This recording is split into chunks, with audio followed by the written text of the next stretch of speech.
बेहद शुक्रिया हारिसा, वक्त देने के लिए। बड़ी कार्रवाई हम देख रहे हैं कि हुई है। 12 दहशतगर्द अपने अंजाम को पहुंचे हैं और 18 एफसी के जवान हैं जो कि वतन पर कुर्बान हुए। क्या कमेंट करेंगे? देखें, इस पे एक बात का अंदाजा लगा लें कि हमारी मुसल्लह फौज सिविल आर्म फोर्सेस भी शामिल हैं, कितना डिटरमेंट है मुल्क से दहशतगर्दी को खत्म करने के लिए। ये चीज हमें सरकार कि हम मुल्क से दहशतगर्दी को खत्म करके बेहतर करेंगे। बात यह है कि इट इज नॉट पंजाब नहीं है, ये बहुत माउंटेनस एरिया है।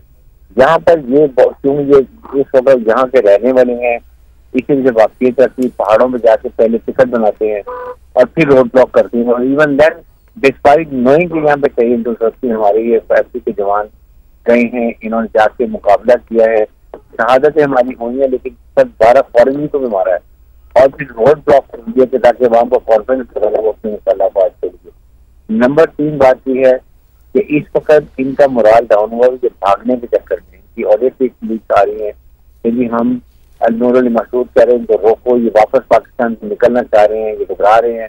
हाजी भाई कह रहे हैं नहीं जी हम इसको कैसे रोकें। इसलिए कि उनकी इन लोगों को पता चलने के लीडर मुल्क से बाहर बैठे हैं, मुल्क से बाहर इनके बच्चे तालीम आला तालीम ऐसे कहने गरीब बच्चों को उन्होंने आग की भट्टी में डाल दी है।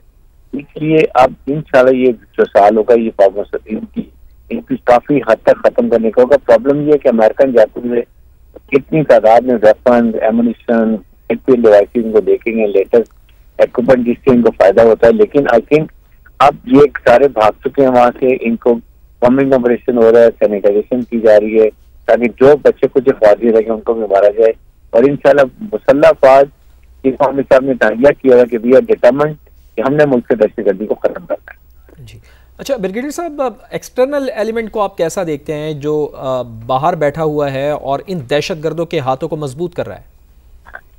देखिए वो किसको नहीं पता कि इंडियन रॉ उसमें मौजूद है और उसके बाद और दूसरे वसाइल इंटेलिजेंसी है।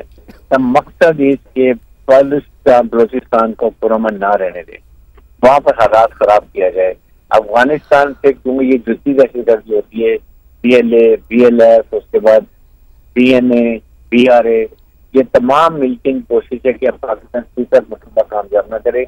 इंडियन रॉ जो अफगानिस्तान में बैठी काबिल बच्ची है, सारी उनकी वहाँ प्लानिंग होती है। यूनाइटेड नेशन ने भी कहा कि वहाँ पर अल-कायदा सबको ट्रेन कर रही है, ये बहुत बड़ी माजबा बन गई है।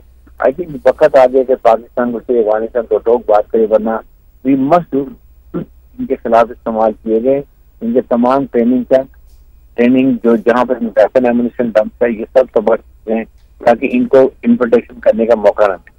सही। हारिस साहब, बात करने की आप बात कर रहे हैं, बात तो बारहा की भी गई है और ये मामला भी उठाया गया है कि अफगानिस्तान अपने इलाके, अपनी सरहद, अपनी ज़मीन जो है वो दहशतगर्दों को इस्तेमाल ना करने दे या वहाँ से जो पाकिस्तान पे अटैक होता है, दरअंदाजी होती है, उसको रोके। अमलन क्या किया जा सकता है? लेकिन अमलन वक्त आ गया, हमें अमेरिकन से बात करनी चाहिए। अमेरिकन ट्रम्प ने अभी अफगान तालिबान को वार्निंग दी है कि आपको जो $7 बिलियन का वेपन एमुनिशन छोड़ के आए ये हमें सारा वापस किया जाए, वरना हम आपको फाइनेंशियल सपोर्ट देना बंद कर देंगे। हमें डिप्लोमेटिक अलॉन्ग विद हमें अपनी सर्जिकल स्ट्राइक करने की जरूरत है। इवन आई वुड से जो बलोचिस्तान में सफर कंफर्म है और वहाँ कोलेटरल डैमेज नहीं होती है, वहाँ भी हमें सख्त कार्रवाई करनी चाहिए। और अफगानिस्तान की तरह हमें सर्जिकल स्ट्राइक जरूर करनी चाहिए। जब वहाँ पर कमर टूट जाएगी, कमांड एलिमेंट मारा जाएगा तो खुद बात जी। और ये दहशतगर्द बलूचिस्तान के हालात ख़राब करके ब्रिगेडियर साहब हासिल क्या करना चाहते हैं? चूँकि हमने ये देखा है कि नाम निहाद जो तहरीकें ये चलाते हैं वो तो बिल्कुल ही आवाम ने उसको मुस्तरद कर दिया है। देखिए बड़ी क्लियर बात है, ये हमारे दुश्मन ये नहीं थे कि पाकिस्तान का CPEC बने, गवादर पोर्ट ऑपरेशनलाइज हो, पाकिस्तान एक इकोनॉमिक एक न्यूक्लियर इस्लामिक कंट्री है, वो इकोनॉमिक तरक्की करे, अपने फैसले अपनी मुल्की मफादात में करे, आए में वर्ल्ड बैंक हुकूमत में निकल जाए, ये वो नहीं चाहते हैं। इसलिए सब कुछ किया जा रहा है। इसलिए चाइना को भी चाहिए कि जो अफगानिस्तान में जो माइनर डेवलप कर रहे हैं, जो उनको फाइनेंशियल सपोर्ट दे रहे हैं, बंद कर रहे हैं, तभी ये कामयाब होगा। अफगानिस्तान पीसफुल होगा तो फिर सेंट्रल हमारी कनेक्टिविटी और चाइना का भी रास्ता मिल जाएगा। तमाम फिर अफ्रीका की और मिडल ईस्ट की मार्केट जो अवेलेबल होगी पाकिस्तान होता है। सही। और हारिस साहब, जो हम देख रहे हैं कि डेली बेसिस पे इस तरह की कार्रवाइयां होती है, हमारे भी जवान जो है वो वतन पे कुर्बान होते हैं, पूरी दुनिया को आई थिंक एक मैसेज है कि पाकिस्तान अमन चाहता है اور ایک امن کے لیے ہی ہم یہ جنگ لڑ رہے ہیں. بلوچستان جو کہ سب کے لیے ہدف بنا ہوا ہے, جو کہ سائیڈ ایریاز ہیں, جو کہ سائیڈ کے ممالک ہیں ان کے لیے, تو میرے خیال سے یہ پوری دنیا کے لیے ایک پیغام ہے. دیکھیں ایک دنیا کے لیے ایک پیغام ہے کہ کس طرح دہشت گردی ہو رہی ہے, امریکن جاتے جو ویپن ایمنس چھوڑ دیں گے. لیکن سیکنڈ بات یہ ہے کہ ہمیں ایز اے نیشن بھی اکٹھے ہونے کی ضرورت ہے.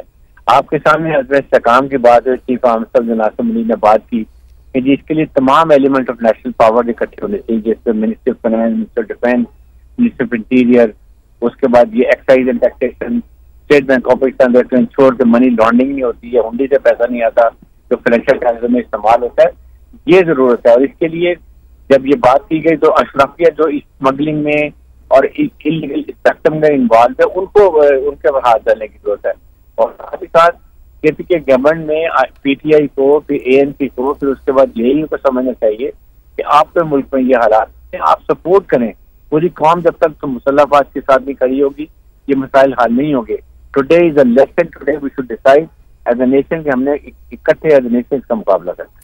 یہ بریگیڈیئر صاحب یہ بہت اہم نقطہ ہے جو آپ نے کہا کہ ہمیں ایز اے نیشن اپنی افواج پاکستان کو سپورٹ کرنا ہوگا ان دہشت گردوں کے خلاف. یہ تو ایک نقطہ ہو گیا. دوسرا میں یہ چاہوں گا کہ آپ سے چائنا اور امریکہ اس کے اوپر ذرا اور روشنی ڈالیے گا بریگیڈیئر صاحب کہ کیسے ہمارے مددگار ثابت ہو سکتے ہیں, چونکہ چائنا کا تو سی پیک کے حوالے سے بڑا اہم رول ہے بلوچستان کے اندر, اور امریکہ میں اب ڈونلڈ ٹرمپ صاحب کی حکومت آئی ہے جو طالبان کو ویسے ہی نکیل ڈالنے کی کوشش کر رہے ہیں, بیانات ان کے سامنے آ رہے ہیں. تو ان سے کیسے ان سے نپٹا جا سکتا ہے؟ تو ہم کوشش کریں گے کہ دوبارہ بریگیڈیئر ریٹائرڈ حارث نواز صاحب سے اس نقطے کے اوپر بھی بات کریں. لیکن یہ ایک بہت بڑی کارروائی ہے جس کو ناکام بنایا گیا ہے. کوشش کی گئی تھی دہشت گردوں کی جانب سے کہ قلات میں سڑک کو بلاک کیا جائے اور پھر وہاں پر جو لوگوں کے معمولات زندگی ہیں ان کو متاثر کیا جائے, لیکن بروقت کارروائی کی گئی ہے سیکیورٹی فورسز نے, اور سیکیورٹی فورسز نے بروقت کارروائی کرتے ہوئے 12 دہشت گردوں کو جہنم واصل کر دیا ہے. جبکہ آپریشن کے دوران ایف سی کے 18 بہادر جوان بھی وطن پر قربان ہوئے ہیں. دہشت گردوں نے شہریوں کے معمولات زندگی کو متاثر کرنے کی کوشش کی تھی. بہادر جوانوں کی قربانیاں ہمارے عزم کو مزید مضبوط کرتی ہیں. دہشت گردوں کے صورت کاروں اور ماسٹر مائنڈ کو بھی پکڑیں گے. آئی ایس پی آر نے اس عزم کا اظہار کیا ہے. گناؤنے فعل کے مرتکب دہشت گردوں کو انصاف کے کٹہرے میں لایا جائے گا. بزدلانہ کارروائی پرامن ماحول کو خراب کرنے کے لیے کی گئی ہے. بلوچستان میں امن کو نقصان پہنچانے کی ہر کوشش کو ناکام بنائیں گے. آئی ایس پی آر کی جانب سے یہ کہا گیا. بریگیڈیئر ریٹائرڈ حارث نواز صاحب بھی ہمارے ساتھ موجود تھے. وہ بتا رہے تھے کہ بلوچستان کے حالات کو خراب کرنے کے لیے ایک مسلسل کوشش کی جا رہی ہے, جس کو جو افواج پاکستان کی جانب سے جو آپریشنز کیے جاتے ہیں اس کو مزید مضبوط کرنے کی ضرورت ہے. اور نیشن کا کردار بہت اہم ہے کہ ہمیں مل کر آواز اٹھانی چاہیے اور سپورٹ کرنا چاہیے ان آپریشنز کو, جو آپریشنز مرتب کیے جاتے ہیں, ترتیب دیے جاتے ہیں ان دہشت گردوں کی کمر توڑنے کے لیے. تو ہمیں اپنی افواج پاکستان کے ہاتھ مزید مضبوط کرنا ہوں گے.